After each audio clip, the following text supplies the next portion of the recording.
Hello guys, आप हैं self study channel पे। वीडियो को लाइक, कमेंट और शेयर जरूर करें। आज का टॉपिक है MP judicial services previous year paper preliminary exam. जो लोग नए हैं इस चैनल पे वो चैनल को सब्सक्राइब जरूर करें। शुरू करते हैं। Question number 1, who administers oath of the governor of state? President of India, Chief Justice of the High Court, Advocate General of the State, none of the above। State के governor को oath कौन दिलाता है? भारत का राष्ट्रपति, उस high court, उस state का हाई कोर्ट चीफ जस्टिस, या एडवोकेट जनरल ऑफ स्टेट, या इनमें से कोई नहीं। तो इसका आंसर है chief justice of state high court, जो कि आर्टिकल 159 में दिया गया है कॉन्स्टिट्यूशन के। Question number 2, a person whose fundamental rights are violated can move the High Court under Article 20, 32, 226 and 22। इसका आंसर है 226, क्योंकि वो हाई कोर्ट को जा रहा है ना। जिसका फंडामेंटल राइट वायलेट होता है वो दो आर्टिकल के तहत कोर्ट को जा सकता है, या तो आर्टिकल 32 या article 226।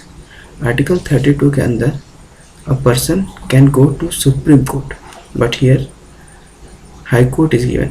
For the purpose of High Court, person can invoke Article 226 to go High Court for his violation of fundamental right. ठीक। Next, question number 3, which of the following protects personal freedom? Quo warranto, habeas corpus, mandamus, सर्सियरी।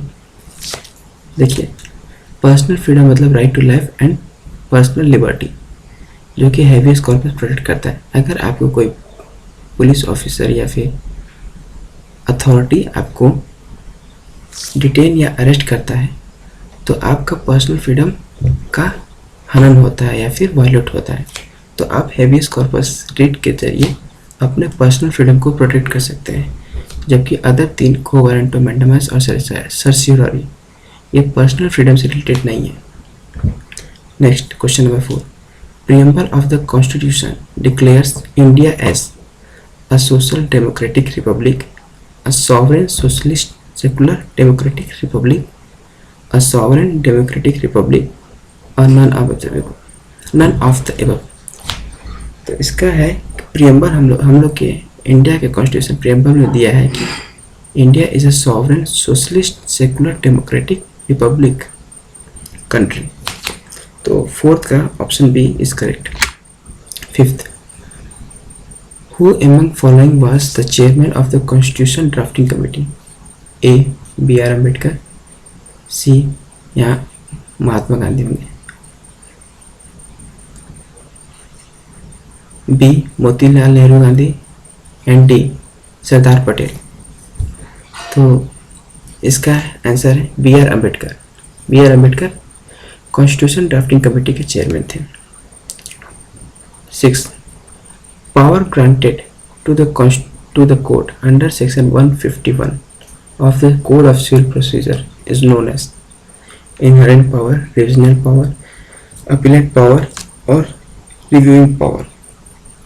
तो Section 151 of CPC provides inherent power to a court। तो 6 का A is correct। 7, an application for amendment of pleadings is filed under Order 6 Rule 17, Order 38 Rule 5, Order 6 Rule 5, Order 21 Rule 1। तो इसका है Order 6 Rule 17। Order 6 Rule 17 के अंदर pleading को amend करने के लिए एप्लीकेशन फाइल किया जाता है। ठीक है।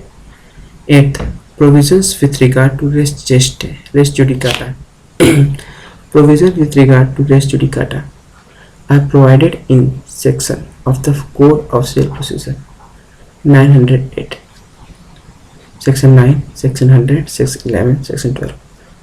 हाँ, तो सेक्शन 11 में रेस जुडिकाटा के बारे में बताया गया है। तो क्वेश्चन नंबर 8 का करेक्ट आंसर हो जाएगा D, section 11। Question number 9, a person instituting a suit in form of a pauper is known as intelligent person, juristic person, first person, indigent person. तो pauper का एक अर्थ और होता है पुअर या इंडिजेंट पर्सन। तो क्वेश्चन नंबर 9 का correct हो जाएगा डी, इंडिजेंट पर्सन। प्रॉपर का मतलब इंडिजेंट भी होता है, ठीक। Question number 10, a suit shall be instituted in a court within the local limits of whose jurisdiction the plaintiff resides. Stamp paper for entering into the contract was purchased where no cause of action in part or full arose, where the cause of action or in part arose, जहाँ cause of action arose हो या उसका कोई part arose हो।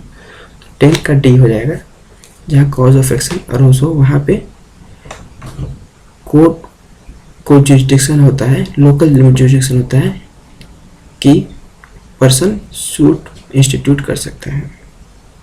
तो 10 का हो जाएगा डी इज करेक्ट। नेक्स्ट चलते हैं 11, an agreement in restraint of marriage of any person other than a minor is legal contract, voidable contract, fraudulent contract या void contract।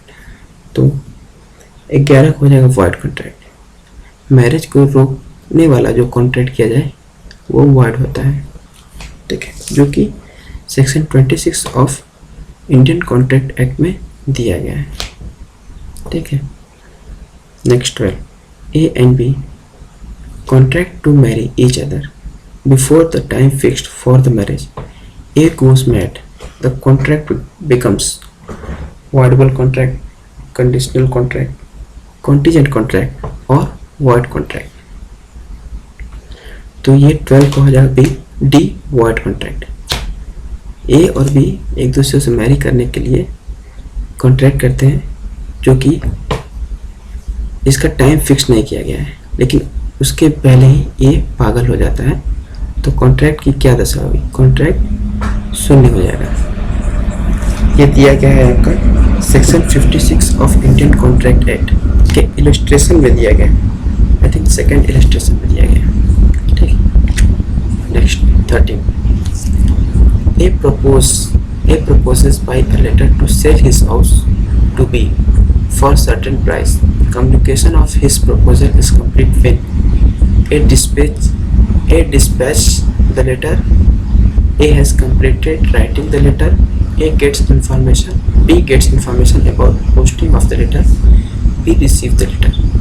तो 13 का हो जाएगा डी, B receive, जब B को लेटर मिलेगा उस तब जाके कम्युनिकेशन ऑफ प्रपोजल कंप्लीट होगा।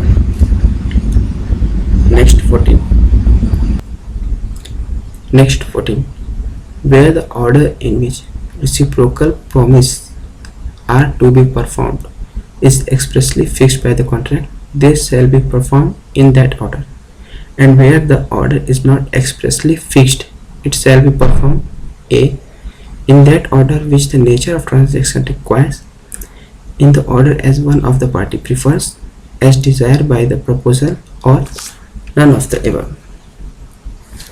तो ये कह रहा है कि जब रेसिप्रोकल प्रॉमिस का बात होता है कि ए कोई काम करेगा तो उसके सापेक्ष में बी को काम करना होगा, उस समय में अगर कोई एक्सप्रेस प्रोविजन है तो उस हिसाब से परफॉर्मेंस होगा।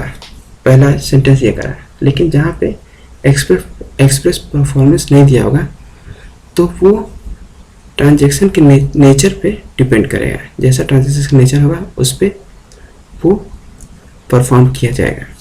ये आपका दिया गया है section 52 of Indian contract act. इसका एक एग्जांपल हम देते हैं कि मान लीजिए ए बी का घर बनाने के लिए प्रॉमिस करता है, कॉन्ट्रैक्ट करता है एक सर्टेन प्राइस पे, तो ए जब अपना परफॉर्मेंस कर देगा, अपना कॉन्ट्रैक्ट का परफॉर्मेंस कर देगा, तो ये इम्प्लाइड है कि बी उसका पैसा दे दे। तो यही है, ये एक्सप्रेस नहीं है कि बी पैसा कब देगा, लेकिन जब एक अपना काम कर देगा तो ये है कि नेचर ये डिमांड करता है कि बी को पैसा दे देना चाहिए। नेक्स्ट चलते हैं 15, A promises to obtain for B an employment in public service and B promises to pay Rs 1000 to the agreement between A and B.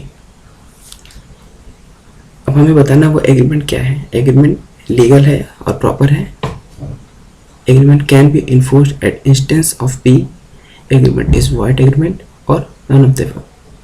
देखिए ये एग्रीमेंट वॉइड एग्रीमेंट है क्योंकि ये ऑब्जेक्ट अनलॉफुल है, जो कि हम लोग को section 24 of Indian contract act में देता है. ठीक है, नेक्स्ट चलते हैं 16. A person employed to do an act for another or to represent another in dealing with the third person is a principal, a pawnor, an agent, a bailor. तो section 182 of Indian contract act से he is a agent, he is an agent. ठीक है, next. Insurance is a contingent contract, contract of indemnity, wagering contract, contract of guarantee. तो insurance है आपका contingent interact, जो कि एक फ्यूचर इवेंट पे डिपेंड करता है कि वो कॉन्ट्रैक्ट परफॉर्मेंस होगा कि नहीं, उसका परफॉर्मेंस क्या होगा. ठीक है, नेक्स्ट चलते हैं 18. Copies made from or compared with the original is primary evidence, secondary evidence, inadmissible evidence or none of this. तो इसका है secondary evidence 18 का, जो कि आपके section 63 of Indian evidence act में दिया गया है. 20.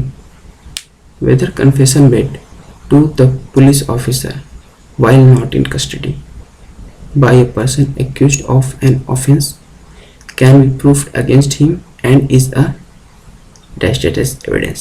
Not admissible evidence, admissible evidence, partially admissible evidence, none of this. तो 19 का है आपका not admissible evidence, जो कि सेक्शन 25 ऑफ एविडेंस एक्ट में दिया गया है. Next 20. The following is not the exception of the rule of hearsay: dying declaration, res gestae, medical experts opinion, confession.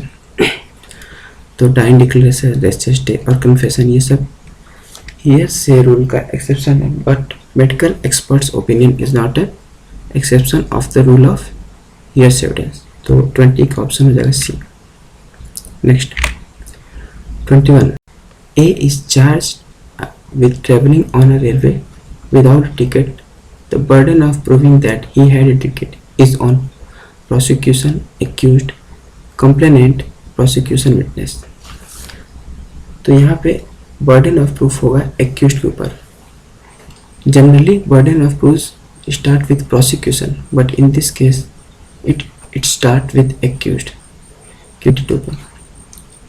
An instrument as defined under section 3 of Transfer of Property Act 1882 means a negotiable instrument, a transferable instrument, a non-testamentary instrument, a will.